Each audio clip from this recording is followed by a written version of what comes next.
Pinagpala ka kung may ganito kang asawa. Isa, may pagkukusa sa gawaing bahay. Hindi na kailangan utusan para lang kumilos. Dalawa, hindi minamaliit ang kakayanan mo bilang babae. Lalo na sa mga stay-at-home mommies.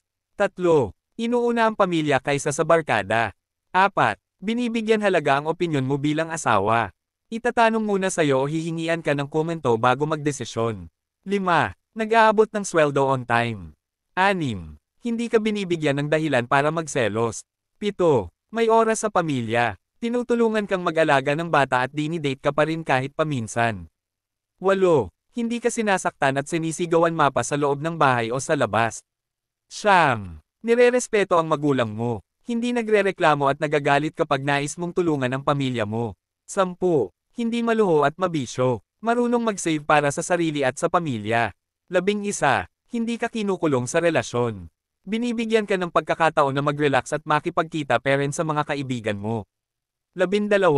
Kung nagbago man, mas naging mabuti at nag-improve ang sarili, hindi kung kailan nagkapamilya at saka naging irresponsible. 13. Hindi tamad. Kung hindi absent, late naman sa trabaho.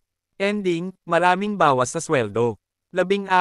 Marunong mag-update. Hindi porket tapos na ang ligawan portion magiging panatag na tayo sa relasyon. Marunong pa rin dapat mag-update para iwas pag-aalala at selos. 15. May pangarap sa pamilya. Makikitaan mo ng pagpupursigi sa buhay. Mararamdaman mo na mahal niya at gagawin niya lahat para makatulong sa pamilya.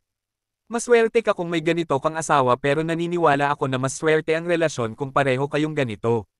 Hindi lang dapat lalaki ang nag-a-adjust sa pamilya kung hindi babae din. Lahat ng binanggit ay kailangan din nakatangian ng babae sa isang pamilya.